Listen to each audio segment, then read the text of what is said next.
Então vamos lá, vamos dar continuidade. A gente estava falando, então já falamos da narcolepsia, agora falar do distúrbio do movimento, síndrome das pernas inquietas. A pessoa tem uma situação em que ela não consegue parar de mexer as pernas durante a noite, é como se fosse um faniquito. Muitas vezes tem que colocar as pernas para fora do lençol, para fora da coberta. Então, geralmente são pessoas também que balançam bastante durante o dia, elas não conseguem conter esse movimento dos membros inferiores. A gente também tem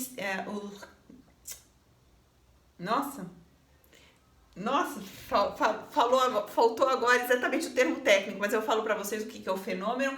A pessoa também tem um movimento ritmo dos membros superiores ou dos membros inferiores, então são aquelas pessoas que estão dormindo e de repente elas fazem assim no braço. Ou fazem assim no braço. Então é rítmico, tem uma determinada frequência, né? A gente também tem o bruxismo como um exemplar aí dos transtornos do sono, dos transtornos do movimento. Então são pessoas que batem os dentes, rangem os dentes ou apertam os dentes.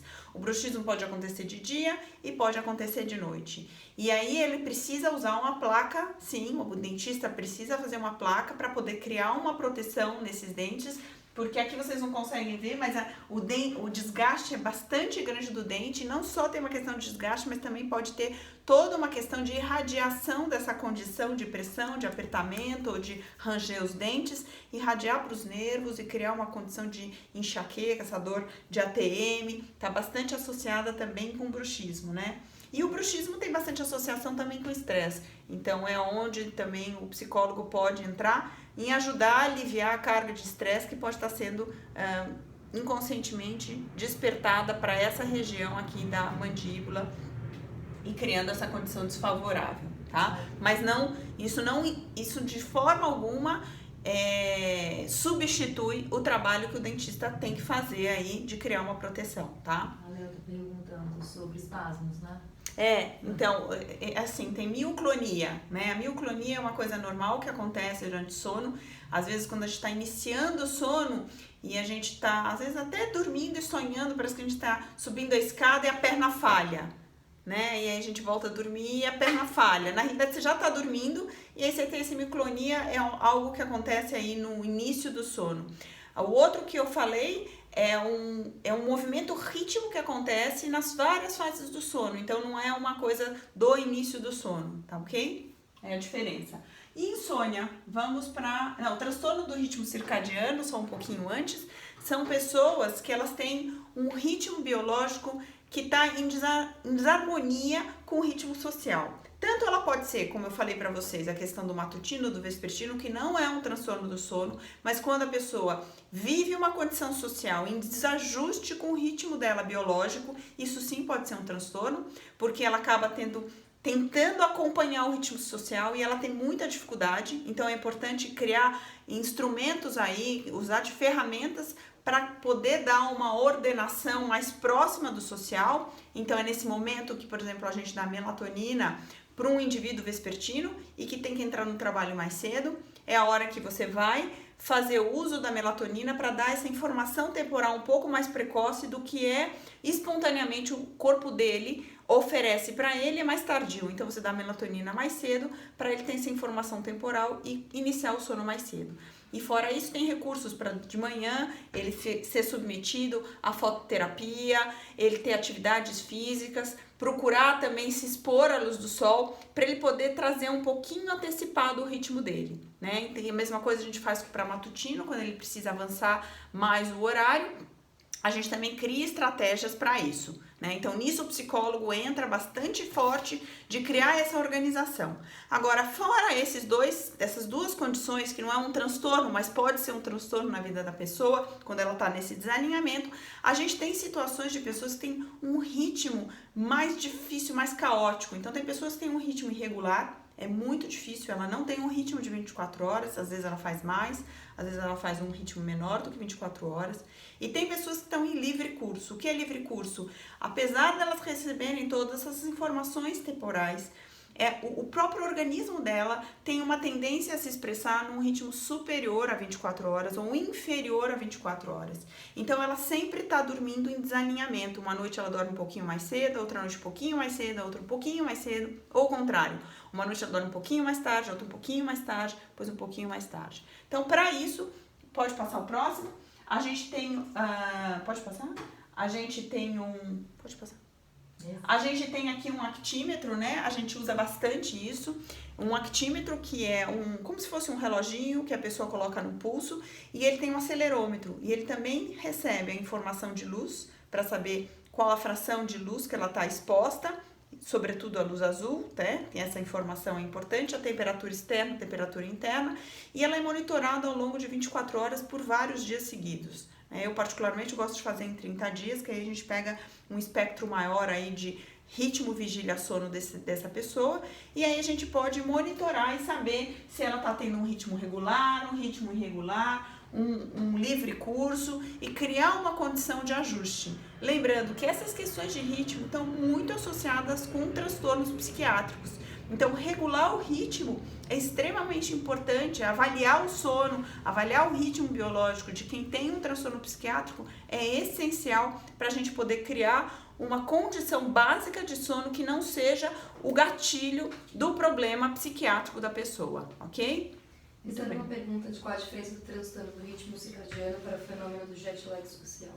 Isso, então olha só, jet lag social, ele passa a ser um transtorno do sono na medida em que a pessoa tem um ritmo biológico diferente, em disparate, em discordância com o ritmo social. Ele é um transtorno do sono, tudo bem? Agora, jet lag, quando a gente só fala jet lag, qualquer um de nós está sujeito. Se eu agora entrar num avião e chegar lá em Paris, eu entro numa diferença de fuso de 5 horas. É natural que eu tenha um jet lag, que eu de repente não tenha fome a hora que eles estão comendo, ou demore um pouquinho mais para iniciar meu sono, mas em poucos dias, mais ou menos 1 hora de fuso, um dia de ajuste do meu organismo como um todo. O primeiro efeito que a gente percebe logo é do sono e da refeição, porque como a gente tem que entrar no ritmo deles de claro e escuro, de horário de dormir, de se recolher e da própria comida, a gente mais facilmente percebe esse tipo de ritmo acontecendo. Mas outras alterações, outros ritmos do meu organismo podem demorar um pouco mais para se expressar, tudo bem? Então, cada dia, cada hora de fuso é um dia que meu corpo leva para ele se organizar. Jet lag social não é isso. Jet lag social é quando eu tenho um ritmo biológico que ele não entra em concordância com o ritmo social. E eu não peguei avião nenhum, eu não mudei de fuso, não aconteceu nada disso. Então, a gente precisa usar de vários recursos para dar a informação temporal para esse sujeito. Com luz, com atividade física em horários específicos, com melatonina, tudo isso para tentar promover higiene do sono, tudo isso para poder promover o ajuste de ritmo dessa pessoa o mais próximo do ambiente que ela vive, do movimento, do ritmo social que ela participa, tá bom? Pode passar. Insônia, né? Eu geralmente pergunto para quando eu tô dando aula, quem aqui nunca teve insônia? Sempre tem um. Então é capaz que tenha um aí de vocês que nunca teve insônia. E insônia é essa condição de dificuldade para iniciar o sono, manter o sono, ou um despertar precoce matutino, onde a pessoa tem oportunidade para dormir, isso é bastante importante, e ela gera consequências. Então, essa dificuldade de dormir em qualquer uma dessas esferas, ou até uma má percepção do sono, isso também pode acontecer, da pessoa achar que ela não dormiu nada, e aí ela acaba tendo consequências daquela que eu passei para vocês logo no início do nosso encontro, né? Pode ser fadiga, alguns têm sonolência, mas não é tão comum, porque em geral o insônia ele tem um recurso que ele usa assim mental de uma hipervigília, é o que a gente chama, então ele tem uma atenção exacerbada que parece abafar um pouco a sonolência que está por trás dessa condição de privação de sono, e ele acaba tendo déficit cognitivo, de atenção, memória, concentração, também tem doenças cardiovasculares associadas com a insônia. Então é uma condição bastante ruim, mas sobretudo o que acaba acontecendo é que a pessoa começa a ter um medo da hora de dormir. Ela começa a achar que ela não vai dormir, ela já começa a usar de vários recursos, como se fosse um ritual, que ela quer garantir o sono, controlar o sono. Mas, gente, sono, dormir, é um estado de entrega, é um estado fisiológico natural, como é comer, beber é também dormir. Então, a pessoa que está tendo um problema de dificuldade para adormecer ou dificuldade para retomar o sono no meio da noite, ela fica muitas vezes na cama, num desespero, numa ansiedade, controlando as horas, olhando para o celular toda hora, criando uma tensão dentro dela por um desespero, do medo de não dormir, muitas vezes associado com as tarefas que ela tem que fazer no dia seguinte, e tudo isso passa pela cabeça dela, então ela fica com uma mente ruminando, pensando, preocupada e cobrando dela a efetividade do sono que não está acontecendo ao gosto do que ela queria, e isso só vai consolidando o problema da insônia. Então, insônia por si só é um sintoma, né? A gente ter uma noite de insônia, às vezes depois a gente tem, sei lá, uma apresentação importante com o meu chefe, e antes dessa apresentação eu fico 4, 5 noites dormindo mal. Então eu tô ansiosa com a apresentação. Isso é bastante comum acontecer entre as pessoas, e aí quando acontece a apresentação, ela capota, foi tudo bem, ela dorme, e aí ela fica relaxada. Então esse é um sintoma da ansiedade, sintoma do estresse. É até saudável. Às vezes não é com uma apresentação, às vezes é com medo de uma união, de um problema que você está vivendo numa união amorosa, num relacionamento. Tudo isso pode mobilizar a pessoa de um jeito em que ela tenha uma insônia ali aguda, um sintoma de insônia. Agora, a partir do momento que ela começa a ter este quadro sustentado por mais tempo, por mais de um mês, mais de 2 meses, 3 meses, a gente começa a ter uma problemática relacionada ao dormir. Ela não está tendo um quadro associado com o problema, ela está tendo uma sustentação de um problema que está reverberando de uma forma em que, precisa colocar um cabo para carregar. Se existir um quadro inicial de desbalanço emocional que desencadeou o sintoma, ela passa a ter um problema relacionado ao ato de dormir. Ela começa a ter medo de dormir, medo de não dormir, tentativa de controle. Para isso, às vezes, ela usa álcool. Ela às vezes ingere bastante álcool, ela vai usar muitas vezes o remédio da sogra, um Lexotan, para tentar adormecer, se garantir. Ela fica tentando controlar o sono, ela frita na cama, usa maracujina. Ela vai usar de vários recursos que, sem ela saber, prejudicam o sono e acabam consolidando a insônia, e isso é o transtorno da insônia, ok? Então, como eu estava falando para vocês, a gente tem as pessoas mais agitadas, de repente multitarefa, ela não para de fazer nada, ela está o tempo inteiro ativa mentalmente e ela não tem um momento de desligamento, um momento de silêncio interno. E assim ela emenda uma atividade na outra, com irritações, preocupações, e quando ela deita na cama, ela para e fica pensando nos problemas. Ou quando ela deita na cama, ela lembra de coisas que ela não fez ao longo do dia.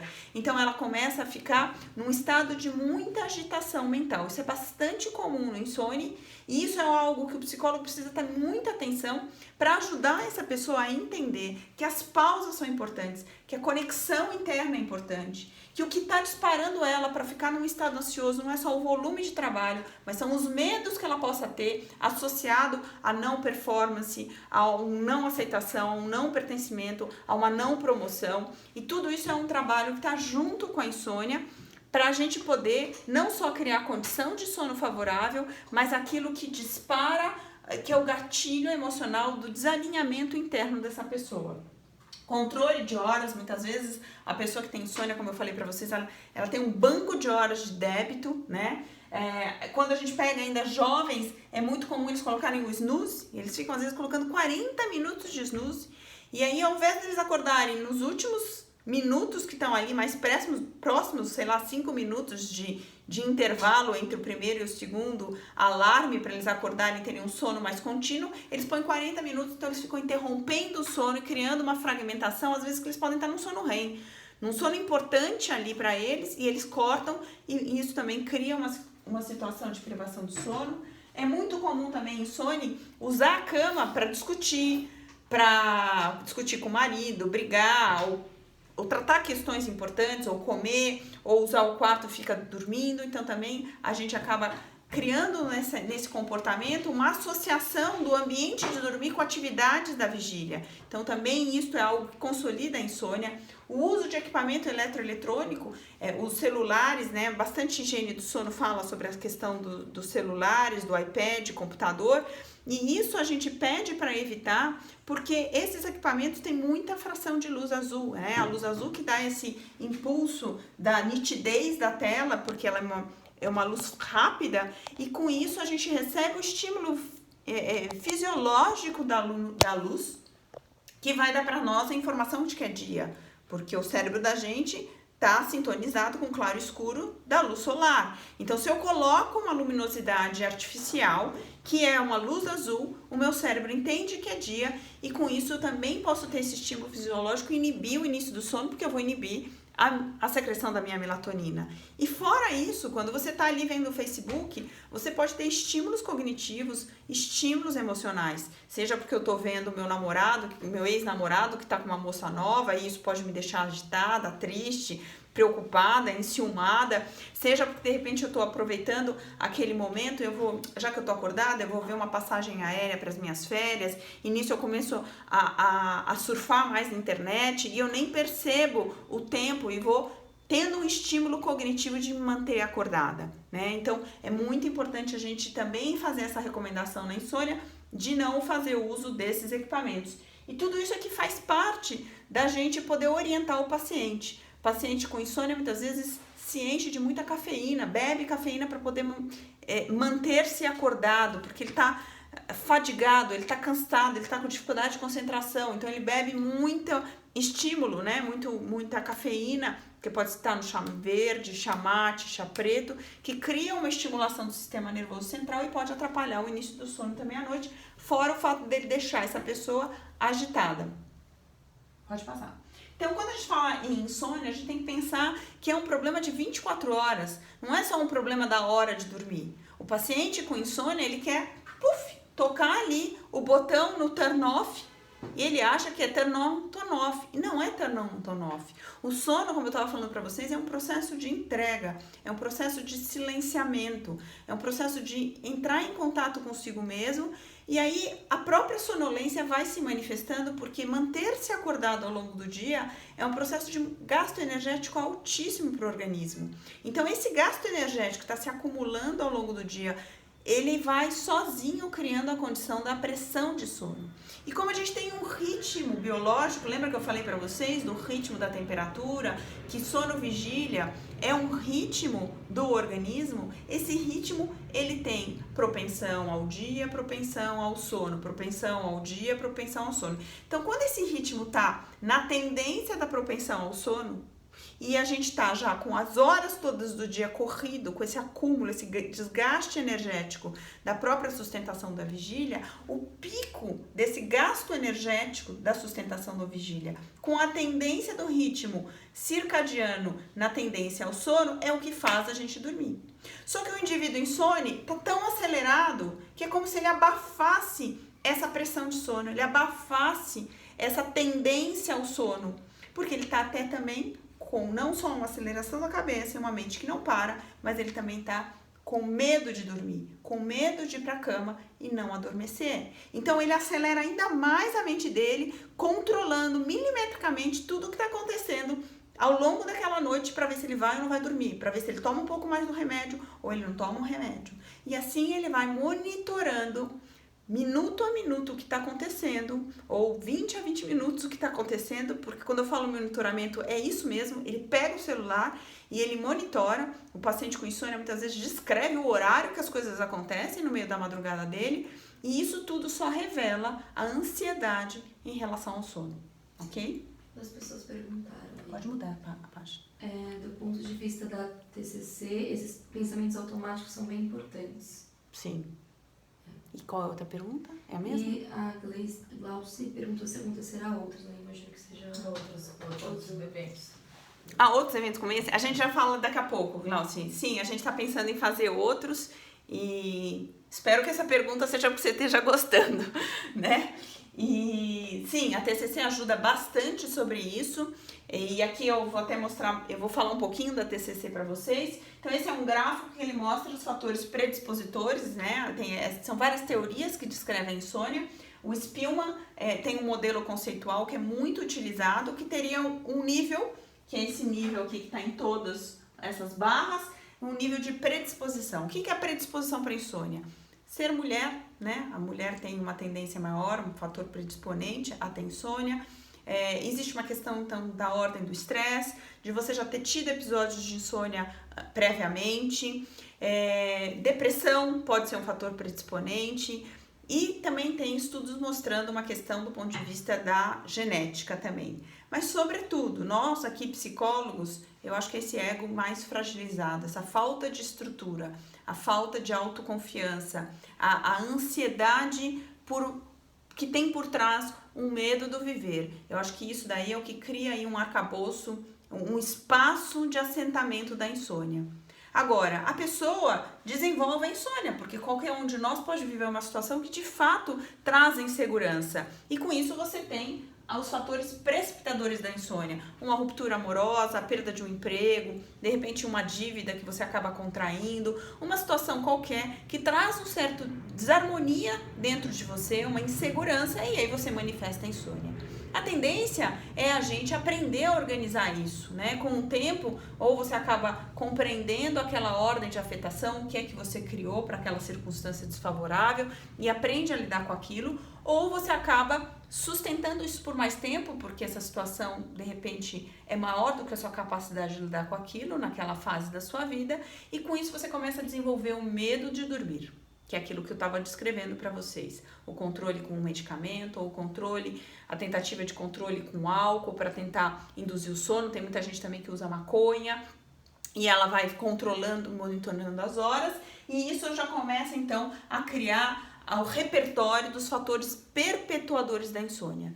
As questões que precipitaram a insônia podem se equacionar, mas se isso durou no tempo, um tempo grande em que a pessoa está lidando com o sono de uma forma desajustada, criando comportamentos que desfavorecem o sono e que ela acha que estão ajudando, mas por ela desconhecer sono só fortalecem ainda mais a insônia, a pessoa pode até não ter mais o fator precipitador na vida dela, mas ela segue com os fatores perpetuadores, e esse é o transtorno da insônia. Então a TCC, quando a gente fala de TCC, a terapia cognitivo-comportamental aplicada à insônia, são técnicas para favorecer essa parte, para desfazer esses fatores perpetuadores. Então, educação sobre o sono, a parte também de todas as crenças associadas ao processo de dormir, os hábitos que as pessoas têm em relação ao sono e a própria estrutura fisiológica, criar uma condição para uma resposta fisiológica adequada ao dormir. Uma resposta fisiológica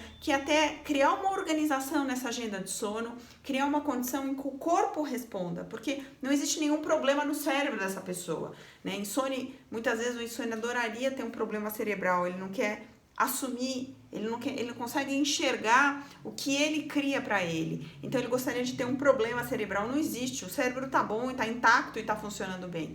O medo dele de não dormir, o controle dele é que sustenta a condição de insônia. Então a TCC, ela ataca tudo que as pessoas têm de comportamento, de crenças e de atitudes desfavoráveis para a própria resposta fisiológica do sono. O conjunto das técnicas de TCC visam isso. E a abordagem psicológica, que pode ter outras abordagens, não precisa ser só da TCC, uma abordagem analítica também tem a condição de explorar todo esse conjunto emocional da esfera da psicodinâmica mesmo do sujeito, criar uma condição mais favorável de lidar consigo, ter mais conforto consigo mesmo, que são as bases aonde se assentam a problemática da insônia. Então, isso aqui, gente, a gente está falando de algo muito importante do psicólogo. O psicólogo que se forma na faculdade, não conhece sono, ele está amputado para lidar com a parte da estrutura do sono, que é extremamente importante na abordagem da insônia. Criar provocação fisiológica, compreender quais comportamentos desfavorecem, como que você ajuda cada paciente na dinâmica que ele tem com relação ao sono a desfazer e desconstruir isso. né? E o psicólogo do sono também, se ele só usa dessas ferramentas da TCC, às vezes ele não consegue sensibilizar uma ordem de psicodinâmica que segue alimentando e nutrindo a insônia. Então essa é a amarração da psicologia do sono. Ela une de fato a psicologia com toda a abordagem que nós temos para compreender a psicodinâmica e criar condições mais favoráveis de conforto interno, com o sono, para criar as condições também fisiológicas de educação e de crenças associadas ao sono que só desfavorecem o processo de dormir. Espero que esteja claro aí essa interface, e é super importante. E o trabalho do psicólogo, né, o tratamento não farmacológico da insônia, a TCC para insônia, é o padrão ouro de tratamento. A gente sabe que quando associa com a farmacoterapia, a resposta é mais rápida, mas não é a farmacoterapia que trata. O que trata é a TCC para insônia, né? E a gente tem pacientes aí sofrendo de sono há 30 anos, 40 anos, tomando medicamento. Então, gente, a demanda só tem crescido. E só tem crescido porque, a insônia tem crescido? Tem. Mas a gente também tem crescido compreensão. A população está cada vez mais recebendo informações sobre os problemas de sono pela mídia. E com isso elas têm procurado cada vez mais ajuda, né? Então é um espaço extremamente importante aí de atuação do psicólogo. Tudo bem? Então aqui a gente já falou, né, os fatores perpetuadores, predisponentes, precipitadores. Perpetuadores geram insônia. Com isso a pessoa tem consequências diurnas e ela fica presa dentro de um ciclo vicioso, tá? A gente tem aqui estudos mostrando que 10 a 15% da população no mundo tem o distúrbio do sono. Num estudo de São Paulo recente, a gente teve uma taxa aí de 15% da população entrevistada. Foi um estudo feito pelo Instituto do Sono em parceria com o Datafolha. 15% da população paulistana tendo critérios diagnósticos da insônia e 45% da população paulistana tendo sintomas de insônia. Então, gente, a gente tá falando de muita gente, né? Muita gente precisando de uma atenção. E se a gente pudesse atacar essas pessoas, né? Ajudar essas pessoas que estão no sintoma, a gente evita que elas entrem na categoria de quem tem o transtorno de insônia, né? Aqui também um estudo mostrando o quanto, seja uma insônia de início, uma insônia de manutenção, despertar precoce, a mesma pergunta feita em São Paulo pelo Instituto do Sono nos anos de 2007, 87, 95, um aumento, né? Então, houve sempre um aumento de pessoas com dificuldades para iniciar, dificuldades para manter e dificuldades para não despertar tão cedo quanto gostaria. Então, isso só tem aumentado ano após ano. Esse é um outro estudo importante da Laura Castro, que está aqui com a gente. Ela fez uma tabelinha de comparação entre bons dormidores, também dessa mesma população, que foram 1.042 indivíduos entrevistados pelo Datafolha, nessa pesquisa epidemiológica do Instituto do Sono, e ela então categorizou bons dormidores, pessoas com sintomas de sono e pessoas com critérios para insônia. E aí, nas linhas aqui dessa tabela, a gente tem dor de cabeça ao acordar. Os bons dormidores, tem 2% das pessoas se queixam de dores de cabeça ao acordar. Quem tem sintomas de insônia, 10% tem essa queixa. E quem tem o diagnóstico de insônia é 18%. Uso de hipnóticos, 12% das pessoas com critérios de insônia usam hipnótico. E quem são bons dormidores, apenas 2%.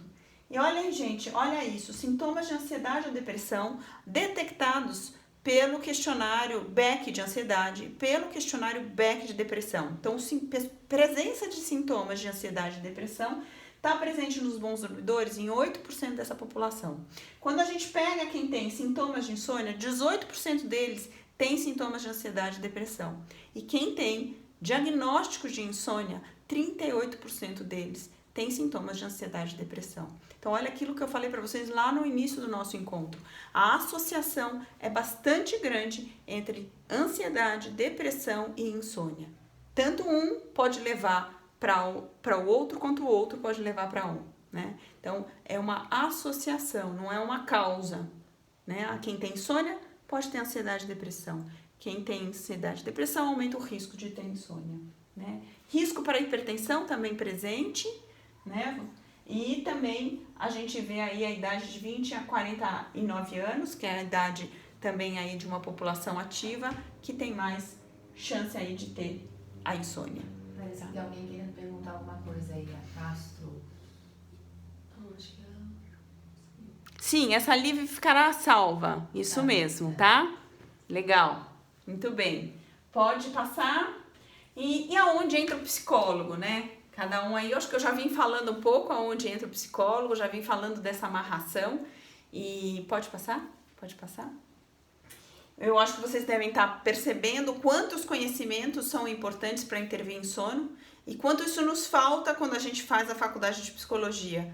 Realmente, assim, sono eu venho acompanhando nesse colóquio que nós fizemos presencialmente lá no IPQ no dia 2, foi muito bom, porque a gente pôde ver alguns alunos de psicologia tendo pelo menos as fases do sono, os transtornos do sono, de uma forma apenas no básico dos critérios diagnósticos. E isso é muito bom, porque as faculdades não tinham isso e poucas estão incorporando, mas já estão incorporando.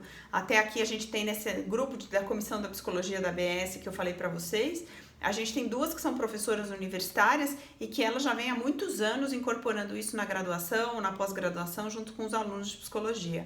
Então, paulatinamente, isso está chegando para nós, isso é muito bom. Mas é importante vocês entenderem que uma atuação efetiva na área de psicologia do sono, ela depende desse conhecimento mais profundo. Não dá para você atender um insônia e não saber o que é apneia do sono, porque ele pode estar tendo sintomas de apneia do sono que atrapalham e prejudicam o sono dele e até exacerbam a insônia, que você também precisa de um controle. Então, é extremamente importante ter esse conhecimento sobre a organização do sono, o ritmo biológico, entender os transtornos do sono para você aprender a diferenciar o que é um sintoma do que é o outro, e poder aprofundar isso e ter, como alguém aqui também do grupo que está aqui com a gente hoje falou, uma intervenção interdisciplinar. O trabalho é múltiplo, o trabalho não é individual, não é de um profissional ou de outro. E o psicólogo que não entende de sono, ele corre o risco de ficar sempre numa análise só da psicodinâmica e ele não vai ter as ferramentas para promover o ajuste de sono desse sujeito, que por sua vez, se não está ajustado, prejudica ainda mais a parte da psicodinâmica, né? Ou melhor dizendo, traz sintomas típicos de privação de sono que podem confundir o psicólogo e achar que isso é apenas uma questão de psicodinâmica. Então, é uma interface, é um cruzamento dos conhecimentos da psicologia que são tão importantes para compreender esse indivíduo e quanto ele está em desalinhamento com o self dele, mas também entender aonde ele não entende o que ele está fazendo para o sono dele, que o próprio sono prejudica também, traz sintomas que se assemelham com questões de ordem psicodinâmica. Espero que esteja claro isso aí para vocês. Cris, tá claro? Muito bem. Então, o psicólogo entra no diagnóstico, o psicólogo entra na orientação e ele entra na intervenção. Pode passar, né? É muito importante o psicólogo... Assim, para trás, você tá muito... Aqui tá melhor? Tá bom? Sim, Então, o psicólogo avalia, interpreta a queixa, os sintomas manifestos. O psicólogo diferencia os sintomas de sono dos sintomas psicodinâmicos. E ele diferencia esses sintomas de acordo com o tipo de transtorno do sono que a pessoa pode estar manifestando. Isso é extremamente importante, porque nem sempre o psicólogo vai receber um paciente do médico. Às vezes o paciente veio indicado por um amigo, falou, vai fazer terapia, a minha psicóloga é muito boa, faz com ela. Aí você recebe e aí você começa a identificar sintomas que não são sintomas psicodinâmicos, são sintomas de sono. Então você também precisa encaminhar para um colega para poder ter esse trabalho multidisciplinar. Orientação de grupos de risco, de população específica. Gente, psicólogo entra dentro de uma escola, saber orientar essa questão do... A gente, quando nasce, a gente é mais matutino, aí a gente na adolescência passa a ser vespertino. O auge da vespertinidade aos 18 anos, e depois só aos 30 anos a gente começa a retomar um padrão mais matutino. E o colégio começa às 7. O colégio de adolescente começa às 7, 10 da manhã. Então, o adolescente está, de fato, com uma capacidade atencional diminuída nesse horário da manhã. A gente tem um manifesto na Associação Brasileira do Sono, que é justamente para tentar orientar, conscientizar a população a respeito dessa condição do ritmo biológico do próprio adolescente e criar um horário mais tardio para acontecer o sono, para acontecer o horário escolar. Então, isso é um papel extremamente importante do psicólogo. Trabalhador em turno, hospital, paciente com transtorno mental. Tem muitos espaços para a orientação do psicólogo, extremamente relevante para a conscientização da população a respeito do ritmo do sono e das alternativas para poder criar uma oportunidade de descanso e diminuir a privação de sono. E intervir com estratégias que permitem esse ajuste de sono saudável, como eu falei para vocês, né? Aumentar a qualidade do sono, intervir com técnicas psicológicas que ajudem na dissolução da resistência que pode estar associado também com a origem do problema de sono, com a perpetuação do problema de sono e com a dificuldade que a pessoa possa ter em aderir ao tratamento proposto para ajuste do problema de sono dela, né? Pode passar. Tem vários aí panfletos de higiene de sono. Hoje o que a gente mais tem é dentro da mídia, né, das revistas, tendo as dicas de higiene do sono. E às vezes um paciente que sofre de insônia já leu tudo isso e ele já está invalidando. Então, entender a higiene do sono é entender profundamente cada uma dessas técnicas, por que elas são importantes. Porque o paciente já chegou já lendo, ele fala, já fiz tudo isso, nada disso me serve. Então ele já chega invalidando. Se você não domina o que são essas dicas práticas, resumidas que a mídia oferece, você não ajuda ele a aderir a essas estratégias que são muito importantes e transformadoras do padrão de sono. Ok? Bom, e aqui eu gosto dessa imagem que eu acho que não aparece aqui para vocês, mas a imagem de um homenzinho. É a imagem de um homenzinho, ó lá, com o olho esbugalhado, e tá escrito: o homem é o único animal que vai dormir sem estar com sono e levanta-se quando está sonolento.